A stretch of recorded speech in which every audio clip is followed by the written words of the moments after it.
traditionally, the competition in the insurance space has been the broker 10 miles down the road or some of the big consolidators, etc. It's not the case anymore, is it?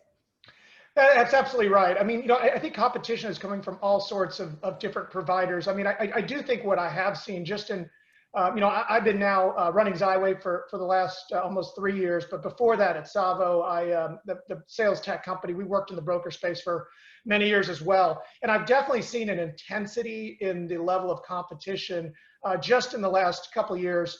But more so in the last year. Obviously agencies going and trying to grow and trying to obviously, take new business prospecting and other books of business.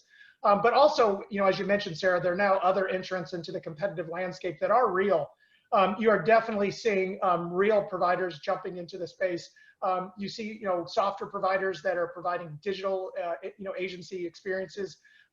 In the U.S., you have a lot of software companies that have been massively funded, like Lemonade and CoverWallet, that are now providing an entirely digital experience to quoting and binding coverage. You also obviously are starting to see other non-traditional providers that are starting to enter the space.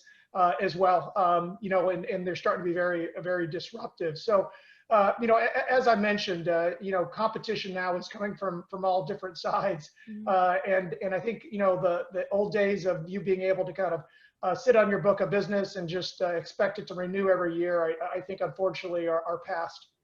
I think I did a podcast with Peter Cullum about 10 months ago now, and one of the things he said was that his prediction for the next 30 years of the industry is that by 30 years time Amazon will own the global insurance market, and you can see that happening. Amazon's mentioned in your book, up there with Tesla, and the competition is now coming in every single direction. It's from your normal competitors, but you're being competed at a service level, delivery level, non-traditional markets coming in. It's coming at you from everywhere. And I think that's really interesting when we're talking about the change, because the change is kind of undeniable.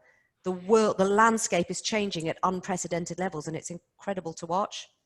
Yeah, absolutely. I mean, I could just mention, two more things. One is kind of, you can just tell that the competition is intensifying by the amount of funding that's entering the space. And obviously, being a CEO of a large software company, I obviously work with a lot of these, private equity fund and venture funds, and the amount of money that is being put into the insurtech space is massive, in the billions and billions of dollars. And so that is spurring a lot of the digital disruption and the changes we described. I think the other thing I would say is when I talk to brokers, I think they say, well, an Amazon or a Lemonade or a CoverWallet, they're never going to, there's always going to have to be a broker involved. And I actually agree with that to a point. I think, certainly there's obviously small group, mid group, and large group business. And I think particularly at the large group business, given the complexity, there will still obviously be a very vital role for brokers and producers. But I do think that role changes. I think a lot of the very tactical stuff that's done really gets automated, and the expectation of the agency or the broker becomes much more around value add consulting.